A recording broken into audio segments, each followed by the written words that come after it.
আমাদেরকে শয়তান একটা প্রবোধ দেয়, এই ভিডিওগুলো আমরা দেখি ফেসবুক ইউটিউব আর স্কিপ করে চলে যাই, উপরের দিকে টেনে আমরা স্ক্রল করে চলে যাই।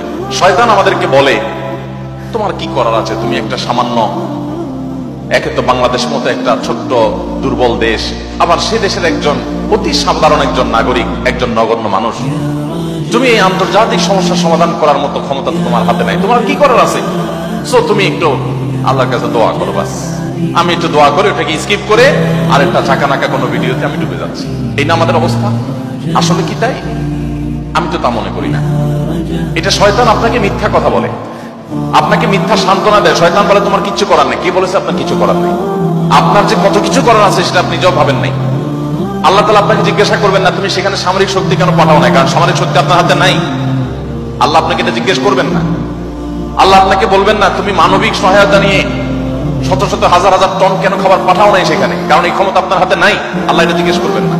আল্লাহ জিজ্ঞাসা করবেন তোমার হাতে একটা ইহুদি পণ্য তোমার বাসায়, তোমার টয়লেটে, তোমার বেডরুমে, তোমার প্রত্যেকটা জায়গা, কখনো সাবানের নামে, কখনো শ্যাম্পুর নামে, কখনো লোশনের নামে, কখনো চকলেটের নামে, কখনো ড্রিঙ্কসের নামে, কখনো রেস্টুরেন্টের ফাস্টফুডের নামে, তোমার বাসার প্রতিটা কক্ষে কক্ষে প্রতিটা টয়লেটে তাদের পণ্যগুলো শোভা পেয়েছে।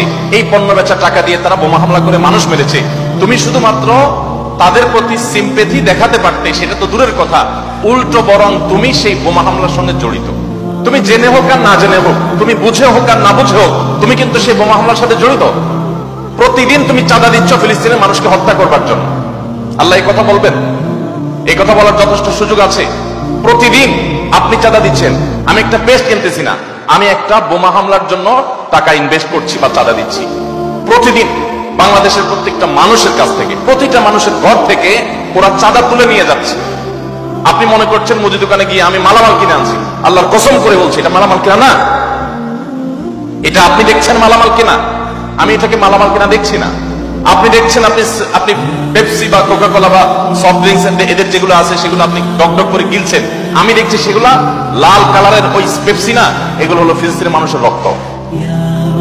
আপনি দেখছেন সেগুলো হয়তো কোক, আমি দেখছি সেগুলো রক্ত। বাংলাদেশের মানুষ এরকম ভুলো জাতি পৃথিবীতে আরেকটা আছে কিনা আমি জানি না। আমরা খুব দ্রুততার সাথে ভুলে যাই। আমরা কাউকে মাথা তুলতেও দেরি করি না, আবার মাথা থেকে আছাড় দিতেও আমরা দেরি করি না। এটা আমাদের একটা দুর্বলতা। আমাদের দুর্বলতাটা আমাদের কাটিয়ে ওঠার চেষ্টা করা দরকার। আমরা কয়দিন খুব জোরে সোরে বয়কট করে এরপরে আবার আমাদের সবকিছু সয়ে যায়। এক ভাই খুব চমৎকার বলেছেন, আমরা মানিয়ে নিয়েছি শোক, আবার উদরে ঢালছি ক্ষোভ। আপনি নামাজ পড়তেছেন, আপনি সিজদা করতেছেন, আপনি অনেক কিছু করতেছেন, দিন শেষে আপনি মুসলমানদের হত্যার সঙ্গে জড়িত। আপনি নিরীহ মা শিশুগুলোকে হত্যার সাথে জড়িত, আপনি জানছেন না।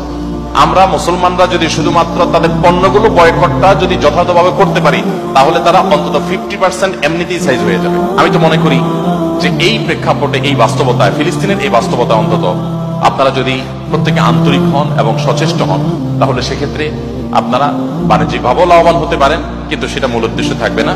আপনারা মূলত দ্বীনি চেতনা থেকে এই কাজটি করবেন। আল্লাহ তাআলা আমাদের সবাইকে আমাদের যে দায়িত্বটুকু আছে সেই দায়িত্বটুকু আদায় করার তৌফিক দান করেন।